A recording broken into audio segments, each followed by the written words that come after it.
别看了，靠边靠边！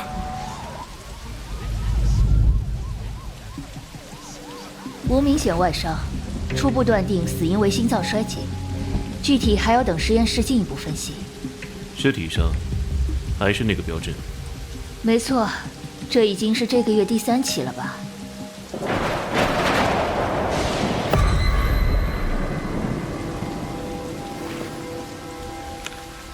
姚组长，情况怎么样？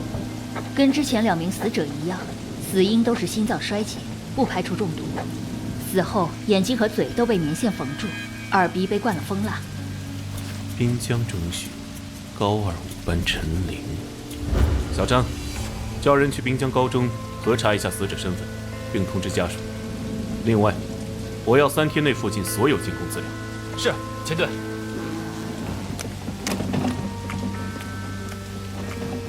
如果是同一个人做的，那尸体腹中应该也有写着怪字的纸条。不过这回是什么字，还要等解剖后才能得知。好，解剖取出字条后，马上通知我。不好意思啊，不好意思啊，前队，我来晚了。呀，王菠萝，小花伞挺时尚啊。嘿嘿，苗姐，别取笑我了，早上赶时间，跟我妹的包拿串了。嘿嘿，这伞和奶茶都是偷她的。王伯禄，你迟到了。哎，对不起啊，前队，因为刚才在路上碰见李局了，所以被抓住聊了几句。哦，对了，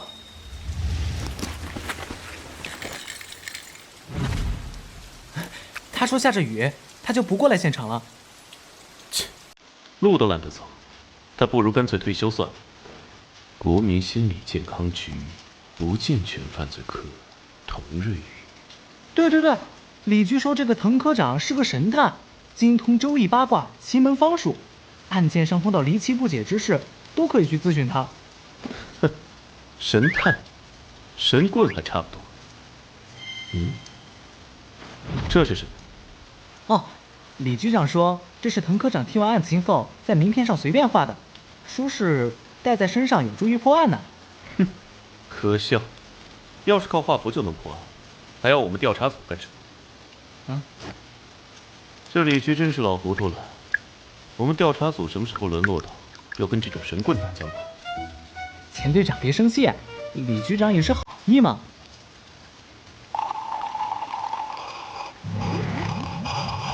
啊！谁允许你在犯罪现场吃东西的？啊！就算是新人，连这点常识都没有吗？刚喝了一口我的红豆珍珠波霸奶茶。哦，对了，钱队，那个小姑娘是谁啊？怎么在这种地方？什么姑娘？就在那里啊。王伯洛，你在说什么？那边根本没人。有啊，她穿着滨江的校服，还在跟我招手呢。王伯洛，你怎么了？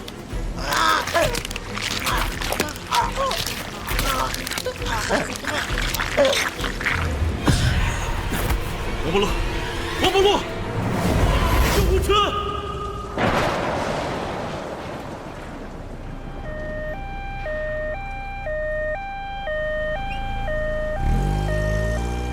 哎，怎么回事？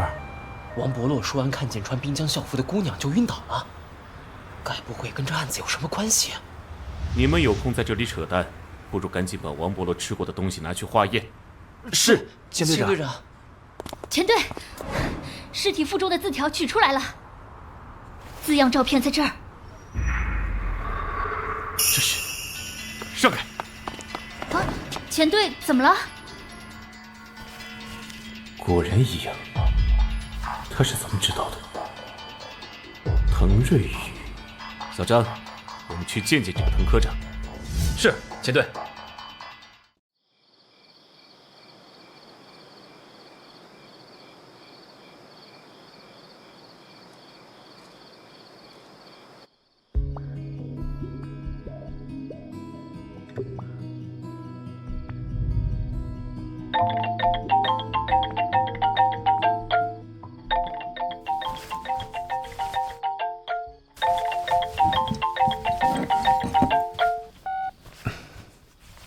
钱队长，你知道现在几点了吗？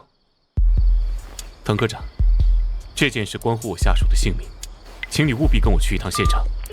喂，竟然挂了，怎么办啊，钱队？这位滕科长我调查过，因严重洁癖强迫症才病休在家，正常手段是不可能让他出门的。小张，你闻没闻到里面有股烧焦的味道？啊？去，拿个梯子来。是，钱队。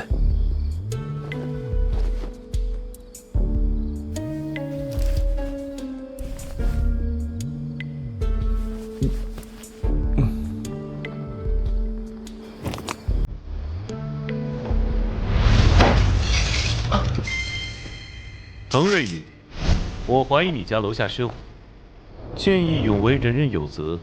现在我有义务把你从危险中救出来。你这是擅闯民宅，我要告你！等你帮我查完这个案子，想怎么告都随便。查案？我说过吧，我不喜欢出门。钱队长，你请回吧。好，那就不出门。出窗户。你是野人吗？不行，我刚吃完安眠药，没力气，走不动路。哦，啊，哎，你干什么？这样就不用走了。小张，开车门。哼，破线弹，你们调查组就配这种破车？不好意思，回头一定给您配一个顶配三蹦子。你这是求人的态度吗？事关人命，您这也不是救人的态度。小张，开车。关别人的命，又不关我的命，我有什么好在乎的？心理健康局不健全犯罪科，滕瑞宇。录音笔，等等，这是我的声音。对，李局说这个滕科长是个神探，精通周易八卦、奇门方术，案件上碰到离奇不解之事，都可以去咨询他。神探、神棍还差不多，这李局真是老糊涂了。我们调查组什么时候沦落到要跟这种神棍打交道了？这是我跟王伯洛的对话，怎么会？反正我就是个神棍。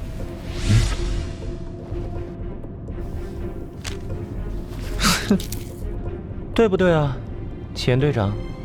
这是窃听器。你这是什么意思？还满意吗？新款玫瑰金的。滕瑞宇，你不仅在案发之前就知道死者腹中字条上的符号，还在调查者身上安装窃听器。你如果不解释清楚，我有理由怀疑你跟案件有关。哼，解释？我就是解释了，你这粗人也未必听得懂。我行不行？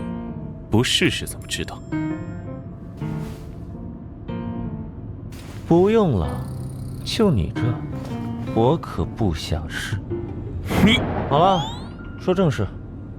你那个下属，昏倒前说他看见一个姑娘向他招手，是不是这样？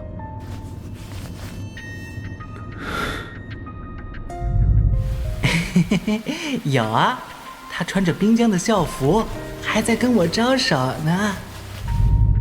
他不是在招手，而是在比武。武？没错，在殷商甲骨占卜的释数中，武就写作这样。释数？那是什么？唉，跟文盲说话真麻烦啊。释数？那是什么？商代释数不同于现代阴阳二爻，而是以6个数字组成的复杂数字卦，且不用2、3、4，故为1、5、6、7、8、9这6个数字的并列组合。哦，就像彩票算命的。这叫方数学。总之，不管凶手是谁，应该是个精通方数学的人。你的意思是说，凶手在占卜？不，恰恰相反，凶手在按照特定的占卜结果杀人。手给我。啊？根据李局长给我看过的档案，这是之前2个死者腹内发现的2个符号，这是第3个。这3个符号在释数中的意思分别是6、9和5。695有什么含义吗？哼，想知道的话，就把手铐解开。全队，医院到了。那就再靠会儿吧，等看完小王再说。疼，你轻点，就不能轻点吗？我自己会走的。王伯洛怎么样了？前队，患者疑似中毒，引起心力衰竭，仍在昏迷中，但需要明确毒物才能确定对应治疗方案。前队，这是王伯洛喝的那杯奶茶的化验结果。磷酸钙和少量重金属元素，这是什么意思？是骨灰。什么？意思是奶茶里有骨灰。哼，有点意思。磷酸钙和极微量的重金属盐，正是骨灰的主要成分。骨灰有毒吗？不，虽然奶茶里有骨灰很诡异，但骨灰本身却是无毒的。苗小姐说的对，骨灰奶茶无毒，毒物应该另有其他。如果想救人，必须在12小时内明确中毒物。既然奶茶无毒，那骨灰的事回头再说。当务之急是救人，必须先找到毒物。要知道中毒方式才能查出毒物。那王波罗到底是怎么中毒的呢？关于这个，其实还有一种可能，在患者的口腔内发现有奇怪的环形伤口。这是什么？开放性伤口，也就是说，是血液毒素。也就是说，王伯洛有可能不是因为喝了奶茶，而是通过这伤口的血液接触中毒的。没错，但是这样的话，毒素的范围就更大了。所以，就算找到伤口，还是没法知道毒物到底是什么吗？是，抱歉。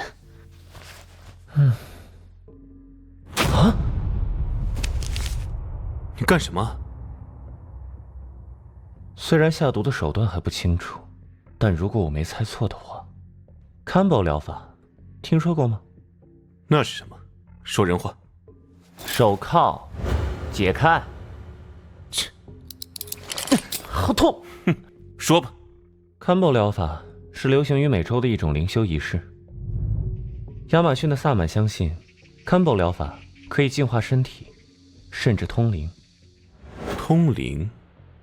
哼，又开始了。这跟王伯洛中的毒到底有什么关系？王伯洛身上这种形状特殊的伤口，叫做轮，象征着生命的循环，就是Combo疗法中常用的。先用点燃的焚香烫伤皮肤，再涂上树蛙毒，这样能使毒液直接接触血液，加强致幻的效果。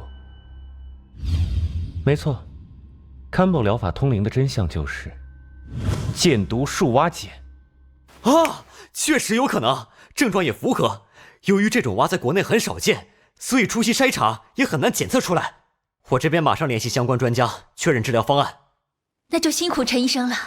哪里，我们院一直多受苗家照顾，这是应该的。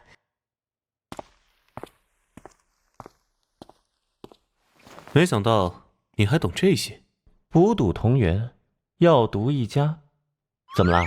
意外吗？那我这个神棍应该跳个大神，烧个符给他喝吗？可是从没听说王波罗有灵修的习惯，怎么会有这种伤口呢？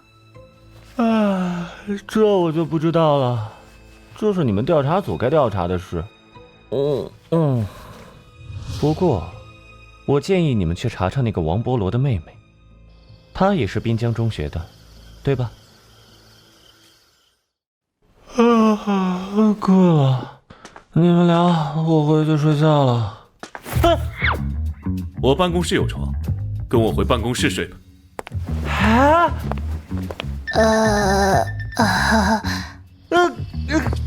小张，回局里。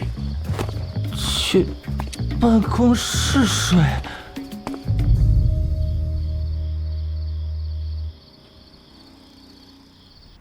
1个月内3名被害者，蔡小芝、董思佳、陈玲，都来自滨江中学。3名被害人眼睛和嘴都被棉线缝住，耳鼻被灌了风了。尸体腹中有写着奇怪符号的字条。都说了，那是世数，不是什么奇怪的符号。困死了！我到底什么时候能去睡觉啊？那个，这位是？这位是李局请来协助办案的专家，滕科长。小张，案发路边的监控调查如何？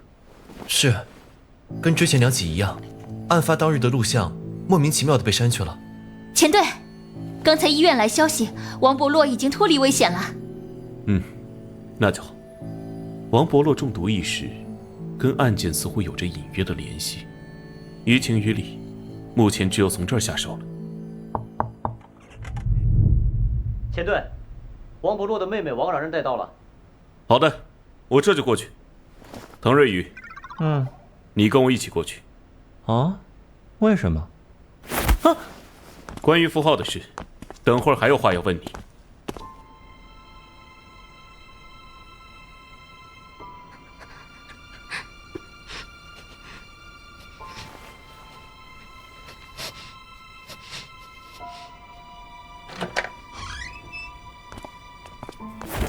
我哥他怎么样了？王伯洛已经脱离危险。幸好。冉冉，你不要害怕，我们有几个问题要问你。只是了解一些情况。好的。王伯洛今早错拿了你的书包，里面有一杯奶茶，那杯奶茶里却检查出骨灰的成分。什么？骨灰？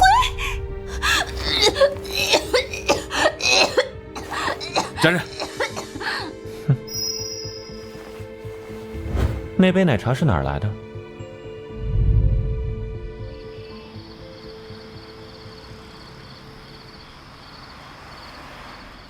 据刚才王冉冉所说，奶茶本来是他买给自己的，只是恰巧被王伯洛拿去。如果他说的是真的，那么凶手真正想害的人，其实是王冉冉。另外，奶茶店也调查过了，老板确实对奶茶里的骨灰毫不知情。现在，这件事还有3个疑点。第一，王伯洛舌头上的伤口到底是怎么造成的？据刚才王冉冉所说，将海娜点在舌头上就能得到祝福，是最近学校里女生间流行的游戏。王冉冉与王伯洛兄妹关系很好，于是开玩笑的给王伯洛也点了。都怪我哥才。可是海娜本身无毒，学校里很多人都点了，也没什么事，为何只有王伯洛会出现伤口？的确，海娜是一种传统印度染料，常用来做新娘的临时纹身，本身是无毒的。只是王冉冉不知道，她所用的海娜是黑色海娜。黑色海娜，红棕色的海娜常用来做新娘的临时纹身，有祈福之意，而黑色海娜却与天然海娜不同，为着色添加了对苯二胺，可以对皮肤造成轻度的化学烧伤。不过效果因人而异，王伯洛可能过敏更严重，而伤口在直接接触树蛙毒液，才造成了王伯洛中毒事件。这人脑子里到底是怎么装进这么多有的没的知识？不过还剩下2个疑点：凶手的动机和作案手法，以及最重要的，凶手的身份还是不清楚。王冉冉与前3位死者互不相识，但都是滨江中学的学生。看来，只有从学校入手了。现在已经3点多了，你先在我办公室睡3个小时，天一亮我们就去滨江中学。我们？我什么时候答应你，要继续跟这案子了？我这个神棍救了你的下属，已经仁至义尽了，还想怎样？谢谢你救了王伯洛，之前武断地说你是神棍，是我的错，我向你道歉。但此案事关几条人命，希望能得到你的帮助。好，说到底，破案是你自己的事，与我无关。我为什么要帮你啊？3名未成年的少女被杀害，难道你无动于衷吗？这世上每天都有人死于非命，人类社会的自然规律而已。我没义务个个都操心。你觉得有人死于非命是自然规律？当然，不仅凶杀，就连死亡更多的战争，都是人类社会的正常且必要的自控现象。如果没有这些，社会也无从存在了。虽然政治不正确，但这是事实。如果你觉得没法接受，那你只是无法理智地面对社会规律，而导致……喂，如果没有人去出生入死，你根本没有命站在这里跟我谈什么规律。你说的没错，我只是说规律的必然，并没有说死亡没有价值。只是抱歉，我这个人很麻木，确实没有那么丰富的感情。至于破案，那毕竟是你们调查组的事，我只是个弱小的平民而已，恕我无能为力。再见。哼，弱小的平民，你的档案上可不是这么说的。滕瑞宇，前2级调查员，出身侦探世家，表面上假托因洁癖病休在家，实际上是因被诊断重度焦虑、抑郁，有精神分裂倾向，沉迷方术并出现幻觉，被地方勒令停职。滕瑞宇，你并不是对人命冷漠的人，你是在害怕什么？如果你真的像你自己说的那么冷漠，对案件完全不在乎的话，那一开始又何必要在名片里放窃听器？哦，钱队查案不怎么样，查我病历倒是上心啊。原来钱队长擅长探人底细。你想什么？我走。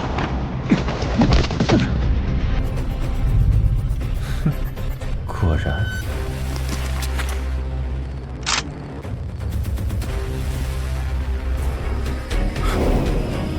什么？这是可乐？没错，可乐和曼妥思。哇，怎么样？听起来很像枪声吧？为什么要做这种无聊的把戏？很好玩吗？我只是想验证一个猜想而已。PTSD， 创伤后应激障碍。如果没猜错的话，你上过战场吧？哦，你怎么看出来的？普通人在说地方这个词时，方字通常都是轻声，而刚刚你却是重声。一般只有上过战场的人，才会有把军队以外的地方通称为地方的特有习惯。还有你戴的那块表，是军用表，叫战神军表，上面的标志是海豹部队的标志。这种机械军表虽然价格只有几百块，在军队里却常作为战友之间互赠的礼物。了解的还挺多，我是当过兵没错，那又怎样？你究竟想说什么？你刚才抬手，露出了表链接口处刻着的字 ，RIP， Rest in Peace， 说明送你这块表的人已经死了，而字迹又非常粗糙，大概是你为了纪念送表的人，自己手刻上去的。之前我就奇怪，作为一线队长来说，你只有不到30岁，按资历实在过于年轻。但如果是连军龄也算上，退伍后因重大军功被分配到地方单位的话，这样一切就都讲得通了。你到底想说什么？哼，战友牺牲了，自己却因军功受到表彰，那种感觉不好受吧？秦策，谁都有不愿意提的过去，不是只有你会调查别人。如果你想拿我的过去来绑架我，那我也不会客气。没人能逼我做不想做的事。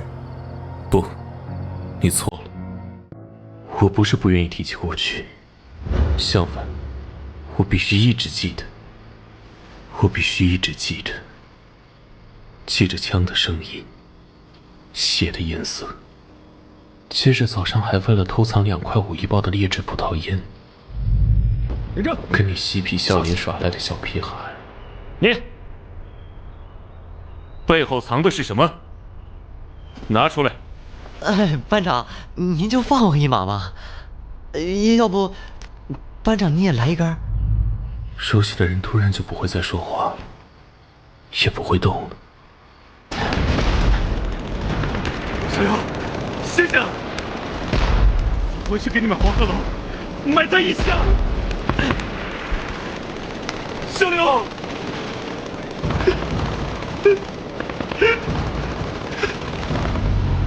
接着一口气做300个俯卧撑，眼都不眨的全联体能冠军。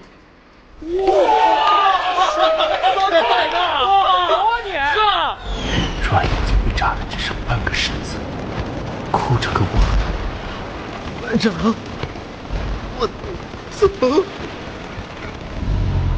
而我什么都做不了。我已经不想再看见活生生的人变成尸体。那何必来当天天看死人的调查员呢？有的是安逸的机关单位可去。难道就因为你努力查案，世界上就没有凶杀，不会再死人了吗？人要承认自己的局限性，世界是不会改变的。明明有 PTSD， 何必要折磨自己？还不如放过自己。我16岁就当大头兵，没念过几天书，不明白你说的什么局限性那些道理。我只知道，既然不愿看到死亡，就要亲手抗争。那你呢，唐瑞宇？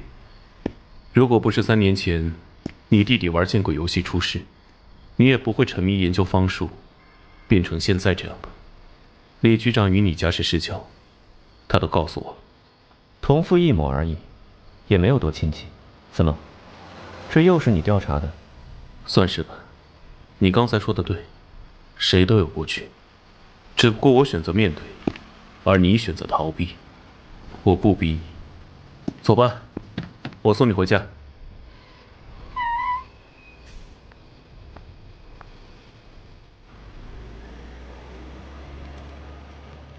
知其不可为而为之。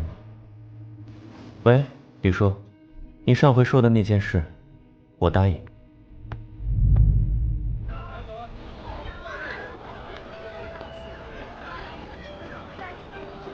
哎，钱队，滕科长呢？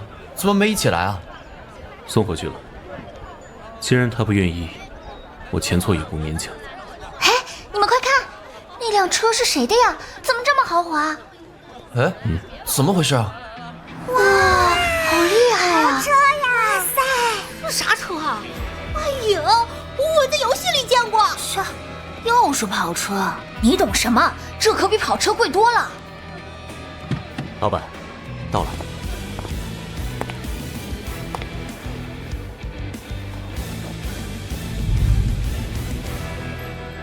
哦，是滕科长。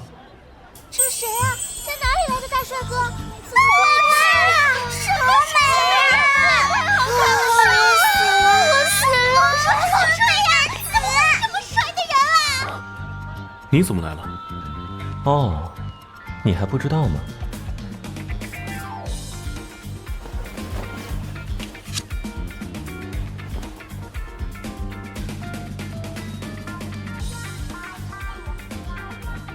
调令21号，可是今天才20号啊！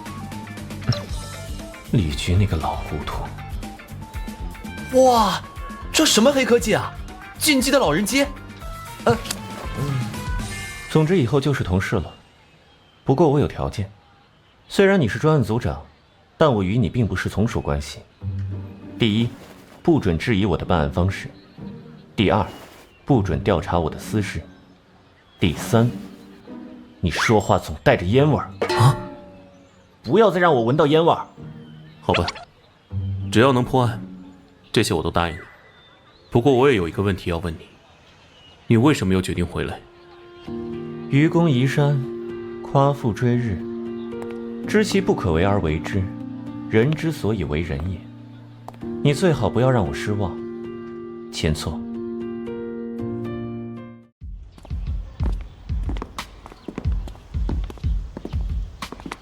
是刚才的调查组又出什么事了吗？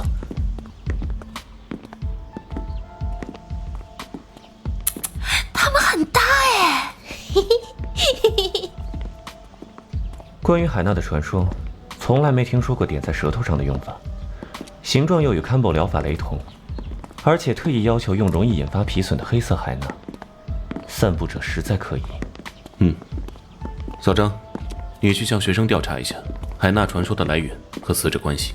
明白，前队。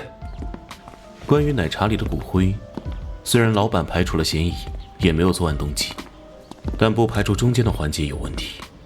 我们还是应该亲自再去一趟奶茶店。苗小姐，多谢令尊对我校建脑计划的捐赠，让学生们免费每日吃上进口营养品，还请苗小姐转达毕校的谢意。哪里，何校长您客气了。苗秀思，你怎么在这儿？哟，前队，滕科长，法医那边暂时没事儿，毕竟王波罗出事儿跟这案子有关，我就过来看看能帮上什么忙，顺便跟熟人打个招呼。啊，这位是何校长，这位是我们队长钱错。你好，钱队长你好，我们已经把相关的学生都叫到教务处了，有什么事尽管问，希望能尽快破案，还校园安宁，辛苦了。我这边还有校务在身，先告辞了。麻烦何校长。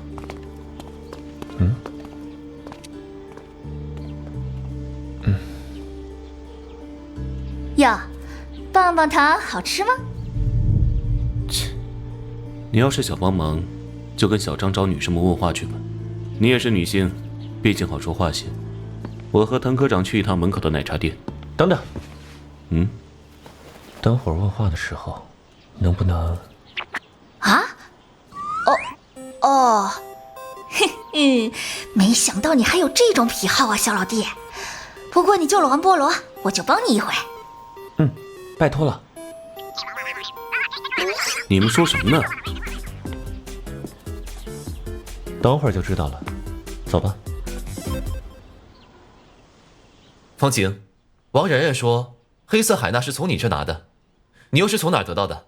网上买的啊，某宝上就有卖的，大家都买了，我自己也涂了。你看，那么，你是从哪儿听到海纳纹是能获得幸福的传言？是薛文告诉我的，不过薛文也是从别处听来的。而且传说不是获得幸福，而是能得到喜欢的人注意哦，很灵验的。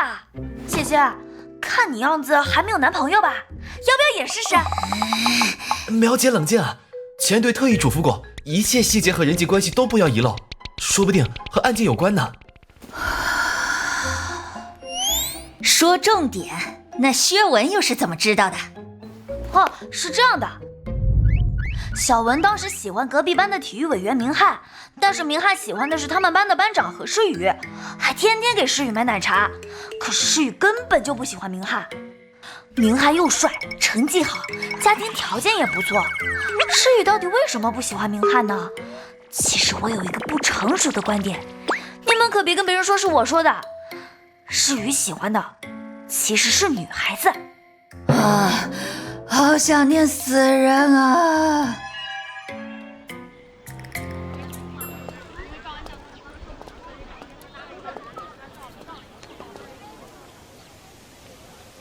不过去店里吗？王然然那天晚上放学，买完奶茶直接回家，直到第二天早上奶茶被王伯洛拿走，中间没有经过任何其他人的手。所以问题一定出在奶茶店，只是现在还不知道哪里被人做了手脚，所以要观察奶茶店营业和顾客们。没想到你居然比我想象中的聪明那么一点，还不算太草包。趁这会儿你心情好，上回你说的世俗问题，你到底是怎么知道第三个死者腹中字条是5的？现在该告诉我了吧？你之前说过，有人按照特定的占卜结果在杀人，是怎么回事？不，恰恰相反，凶手在按照特定的占卜结果杀人。没错，前面3个死者腹中已经出现的世数分别是6、9、5，而6、9、5、7、11是一组著名的卦象。这组卦象怎么解？什么意思？可惜，这个我也不知道。哦，李局说你精通周易6爻，还有连你也不知道的事吗？我说过，伤势和6爻根本是两码事，以后再给你科普吧。总之，自从始皇焚书，使连山和归藏失传后，没人知道商代世术的真正解法。虽然学界和民间有种种猜测和伪作，但都不足为信。不过，这组特殊卦象本来就不是用来占卜的，而是用来布阵的。布阵？这组卦象最早记载于商代，出现在1973年河南安阳小屯南地出土的卜骨上。此卦象出世后不久，壬寅正月又值，意思是发生了月食。野史相传为商王无以续命，指天象大义。至于把死者七窍缝住，是为了封魂。一直以来，有邪术家相信，若能效仿商王此阵，以人为祭，即可断魂续命。因此，按照这组特定世术布下的阵法，叫七尸还阳阵。啊，我明白了，就像七龙珠那样，集齐7颗人头可以召唤复活术。钱队长，你这手下的思想很危险啊！小张，你怎么过来了？不是叫你跟学生问话去吗？啊，那个跟学生谈话用了点小手段，提前完事了。磨磨唧唧的，烦死了！给我用 rap 10倍速，3分钟以内说清楚。1、2、3，开始。是，长官。海娜的传说我也不知道从哪里开始，但是跟何诗雨出车祸时间差不多的样子。对了，明翰追诗雨的这件事，该不会因为诗雨是何校长的女儿吧？这可是个大八卦，千万不能对别人说哦。哇，苗秀斯人呢？苗姐去办刚才滕科长交代的那件事了，等会儿就过来。不过，这种阵法真的有用吗？难道世界上真的有鬼啊？鬼神阵法我不信，我只信杀人偿命。不管你信不信方术，反正凶手信。至少杀人的动机，应该是幻想通过杀人来复活某人。哎，那不是王然然吗？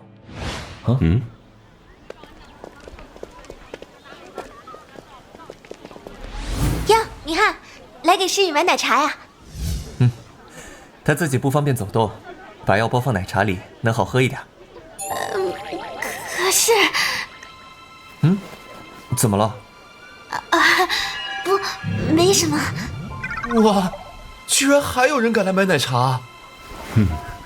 骨灰奶茶的事还没有外传，学生们并不知道。刚才王然然欲言又止，大概是想提醒对方吧。说起来，这个挂件还是诗雨送我的呢。可惜诗雨出车祸骨折之后，就不怎么理我。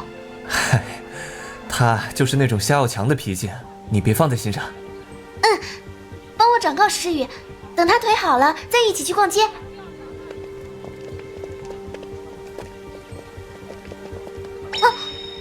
明翰，你忘拿吸管了。诗雨一向不爱用吸管的，他还在等我，我先走了啊。明翰，怎么这么慢？诗雨，王冉冉在那边，不打个招呼吗？用不着他们可怜，走。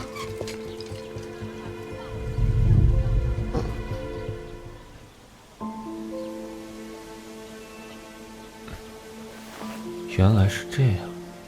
怎么了？你又想到什么了吗？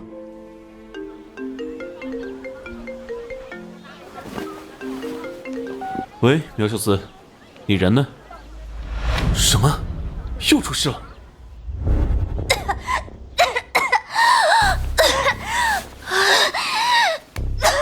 挺住，吸入剂马上拿来了。对不起，我不知道方琴有哮喘。就算是询问，也不该把我的学生逼成这样吧？何校长，这是怎么回事？我刚才进来发现，方琴居然被你们逼问到哮喘发作，你们调查组实在是太过分了。对不起，我刚才离开时他还好好的。我去，方琴的吸入剂拿来了。等等，这个吸入剂如果给他用了，才是真的没命。什么意思？你是说吸入剂有问题吗？不光吸入剂有问题，就连突然发病本身也有问题。别自责了，方晴的哮喘和你根本就没有关系。啊！我刚才已经叫了救护车，要想救人的话，所有人都给我从屋里出来，立刻，马上！方晴已经送到医院了，暂无大碍。吸入剂也已经送去检验了。这到底是怎么回事？还有，为什么突然要我们开会？那个，我奶茶店门还没锁呢。请问为啥我也在这儿啊？滕瑞宇，我已经照你说的，把所有相关人员都集合在这儿了。你到底是卖的什么关子？现在可以解释了吗？把手铐准备好吧，前队。什么意思？你知道凶手是谁了吗？是指哮喘这次吗？还是全部事件？当然，目前所有的信息都齐了。不过，为了让你们跟上思路，还是从头一样一样解释吧。整个骨灰奶茶的作案手法有以下3个疑点：第一，王伯洛是怎么中毒的；第二，尸体腹中的字条；第三，奶茶里的骨灰是怎么来的？磷酸钙和极微量的重金属盐，正是骨灰的主要成分。首先，最简单的一个问题，毒是怎么下的？信息呼之欲出，想必各位心里已经有数，应该不必细说了。不，我没数。那个我也没数，还是解释一下吧。3名被害者互不相识，我们一直在思考凶手是如何选定这3名被害者的。然而答案其实不是选定，而是随机。这是一个有限随机杀人机关，由海纳传说和有毒吸管2个部分组成。吸管？有机啥？一般吸管上有2头，尖头朝下，用来刺破包装；圆口朝上，接触口腔。凶手只要先在吸管的圆头外圈沾上毒液，用烫发夹板加热，粘好包装，再把有毒的吸管混入奶茶店柜台的吸管盒中，就能造成随机投毒。这样，奶茶不会被毒物污染，就算送去检测，也很少会检测吸管口这么微妙的位置，难以查出毒物来源。当时情况紧急，确实没有检查过吸管。可是，为什么要做这么曲折呢？只是下毒的话，明明有更简单的方法吧？哼，所以说，像你这种榆木脑袋，如果去犯罪的话，大概第1天就去监狱报到了。凶手这么做，可以做到不在场，与被害人无任何接触，被害人随机，凶手身份也就更难锁定。等等，你这个说法有一个关键的矛盾之处。有什么矛盾呢？说来听听。字条，被害人腹内都有写了符号的字条，这可是你刚才自己说的。没错，字条和随机投毒有什么矛盾吗？当然有。如果真像你说的随机投毒，也就是说连凶手自己事先都不知道中毒的人会是谁。如果凶手都不知道谁会被害，那凶手又如何提前让特定的受害人吃下字条呢？确实，字条在胃部深处，只有活着时才能吞下，应该是在中毒之前就吃下去的。苗姐，你咋帮着外人说话呀？话说回来，我们跟案子又没关系，为什么要在这陪你们过家家？浪费时间。诗雨，不许这么说话。请配合调查。滕科长是优秀的侦探，既然提出，就一定会给出解释。我相信滕科长。字条吗？我就知道你会问这个问题。何诗雨，你刚才问如何才能事先让特定的受害者吃下字条，这当然做不到了。但是要想让特定的被害人吃下字条，必须要事先知道死者，这根本就是思维陷阱。因为不需要特定，只要让所有人都吃下一模一样的字条就好了。什么？死者腹中有字条，不等于只有死者的腹中有字条。只要让所有人吃下一样的字条，则特定受害人腹中一定会有字条。然而根本没有人会去解剖活人的肚子，所以自然会认为只有死者事先吃过字条。可是，光是让受害者吃下字条就已经很离谱了，让所有人吃下同样的字条，这要怎么做到？答案很简单，还记不记得我刚才说过，这是一个有限随机杀人机关。明明买奶茶的校外人也不少，可为什么死者却全是滨江中学的学生呢？换句话说，要用什么办法能让所有滨江中学的学生毫无防备地完整吞下一张纸呢？哦，你想说的该不会是那个？等会儿问话的时候，能不能……啊？哦，嘿嘿，没想到你还有这种癖好啊，小老弟。不过你救了王菠萝，我就帮你一回。拜托了。苗秀斯，我当时拜托你找的那样东西，找到了吗？哦，找到了。我当时还以为你想偷药吃来着。那，在这呢。这不是电脑计划发的保健品吗？没错，这是9月18号发放给学生之后剩下的药品，也就是第3个死者案发前一天。证据就在这里。还记得这个吗？这个符号。我刚才说过，这个有限随机杀人机关是由有毒吸管和海纳传说这2个部分构成，而海纳传说其实是一个筛选机制，而筛选的目的就是这个。箭毒舒阿碱是血液毒素，只有口腔内有伤口才会致命。之前3个死者的尸体死后被有意破坏了七窍口腔，表面是为了封魂，实际上是为了掩饰口腔中海纳造成的伤口痕迹。凶手故意在校内散布海纳传说，就是为了将受害者的范围锁定在听说过传说的学生中，而所有学生都吃过健脑计划的胶囊，这样不管是谁被害，腹内都会有一样的字条。怎么样？这个逻辑还有什么矛盾吗？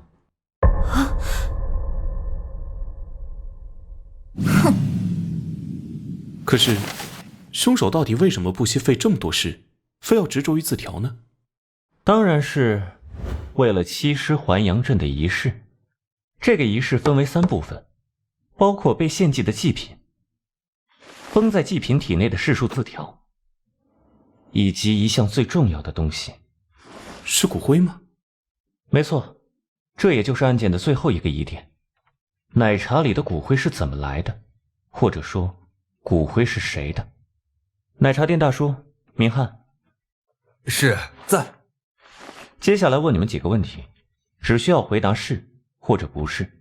哦，好。好的。明翰，你每次来帮何诗雨买奶茶，是不是自带茶包？是，茶包里是治腿伤的中药，诗雨怕苦，放奶茶里会好喝一点。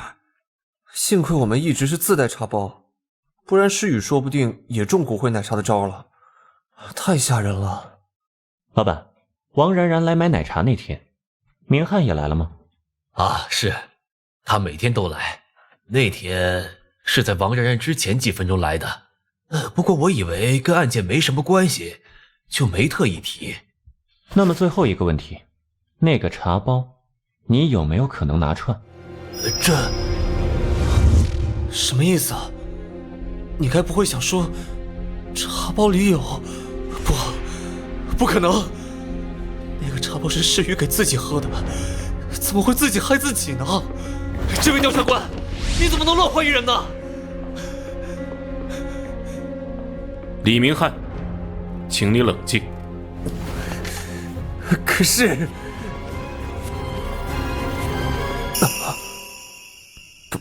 抱歉，是我太激动了。可是我们只是普通学生，家里又没有什么人去世，上哪儿去搞什么骨灰啊？确实，根据调查，除了3名被害人，并没有相关人员去世，而3名被害人的尸体都未火化。如果我们怀疑人家，不光要有推理，还需要动机和证据。动机和证据吗？骨灰是谁的？这件事就关系到凶手的真正动机。你的意思是？谁说骨灰一定是死人的？如果我没猜错的话，何诗雨，你腿上的石膏里面是空的吧？你说石膏里是空的，意思难道是自己吃自己的骨灰？这种事情已经超越人类的范围了。如果我说错了，大可现场验证一下，只要拆下石膏便知。不必了。诗雨，你说的没错，够了，我已经装得够久了。石膏里是空的，我左腿不是骨折，而是截肢。什么？诗雨，为什么要这样做？可是何诗雨行动不便，要如何实施这些复杂的作案手段呢？不，你误会了，凶手并不是何诗雨，他刚才只是想保护某人，真凶另有其人。吃什么补什么，原汤化原食，不是吗？何校长，能在健脑计划的胶囊上做手脚的人，屈指可数。然而最大的破绽是因为你想杀方晴灭口。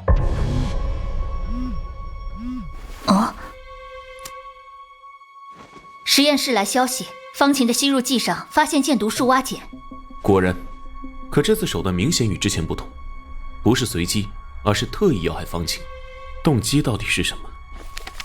刚才小张询问方晴的笔录，里面提到这样一句话：海娜的传说我也不知道从哪里开始，但是跟何诗雨出车祸时间差不多的样子。对了，明翰追诗雨的这件事，该不会因为诗雨是何校长的女儿吧？这可是个大八卦，千万不能对别人说哦。方晴的笔录上说，何诗雨是何校长的女儿。什么？诗雨是何校长的女儿？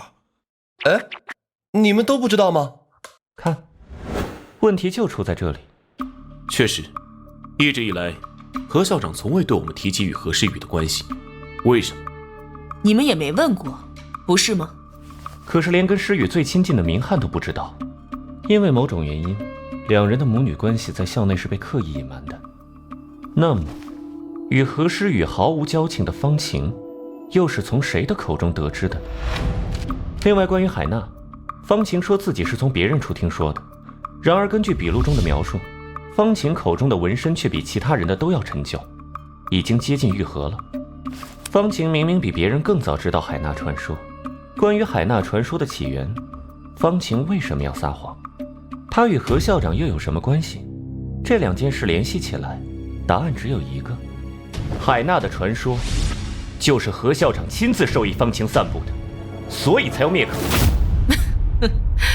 年轻人，想象力真丰富。刚才这位前队长也说了，破案要讲证据。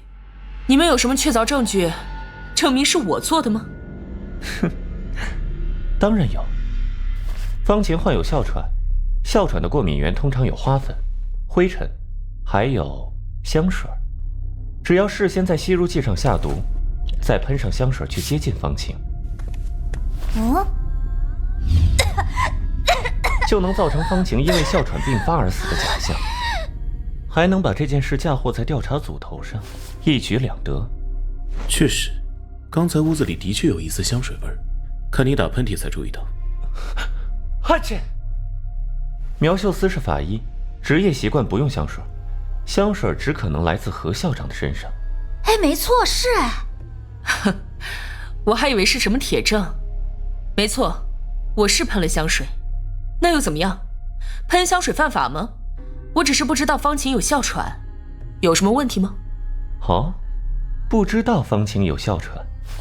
那这份报告中，吸入剂上为什么会有你的指纹？指纹？一定是刚才在教务处就方晴时留下的。你们不是也看见了吗？方晴的吸入剂拿来了。当然，如果按照何校长原本的计划，吸入剂会由何校长递到方晴手上，那留下指纹也就说得通了。不过可惜的是，吸入剂刚到门口就被打断了。在教务处内，何校长根本没有碰过吸入剂，所以吸入剂上的指纹只有可能是案发之前留下的。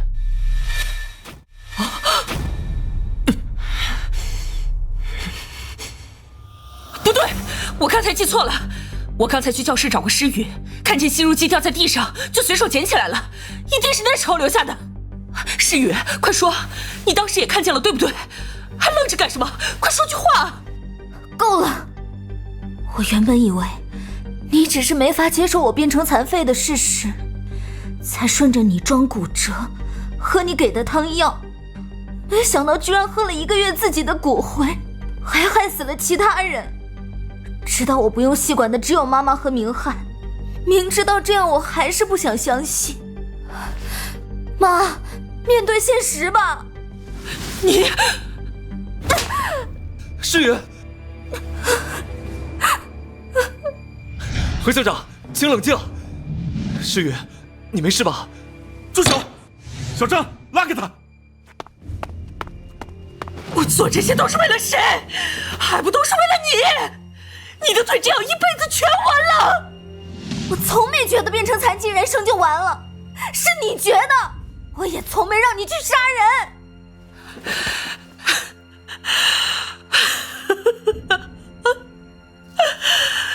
大师说的对，我这辈子嫁一命，遇人不淑，生了私生子，偷偷连自己的孩子都是白眼狼。何校长，到此为止吧。吸入剂是方晴的随身物品，要想下毒，只有在校内，也就是说，毒物应该还在校内。立刻搜查校长办公室。是。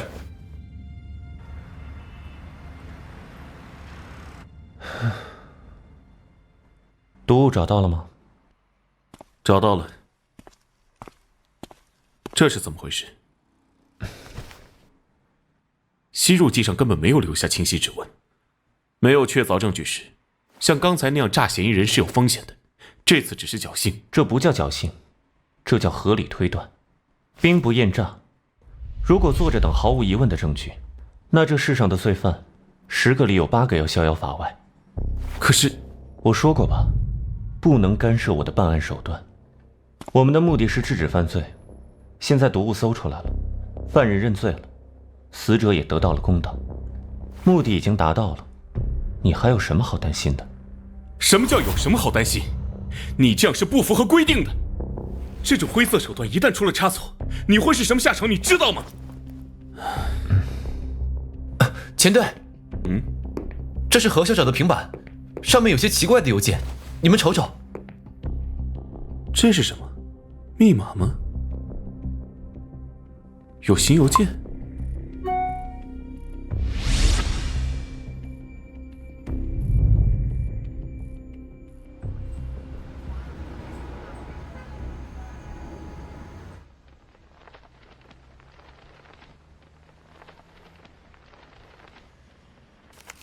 不是。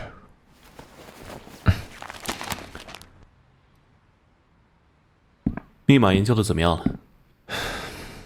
密码个数是3的倍数，很可能是3个一组 ABC 的模式 ，B 位和 C 位都是30以下的数字。何校长是历史系出身，解密方法应该不会太复杂。首先考虑密码本加密。密码本加密，那是什么？就是每组密码对应一本书的页数、行数和第几个字。比如249203，就代表某本书的第249页、第20行、第3个字。哦，怪不得你让人把何校长办公室和家里所有书都搬过来。不过，不至于吧？5年高考3年模拟，这叫暴力穷举法，一本也不能放过。你那边呢？调查怎么样？观花派的事，何校长还是一个字都不说。建脑计划的送货员也查过了，临时工，身份信息都是假的，人早就不知去向。至于那封邮件，跳转过多个海外服务器，信息部门也没法追踪 IP。对方有能黑入市政系统、删除监控录像的手段，邮件当然不会那么好查。删掉路边的监控，毒物的来源，尸体死后的处理，还有那封挑衅的邮件，这些明显不是何校长一个人能做到的。我们面对的很可能是一个组织。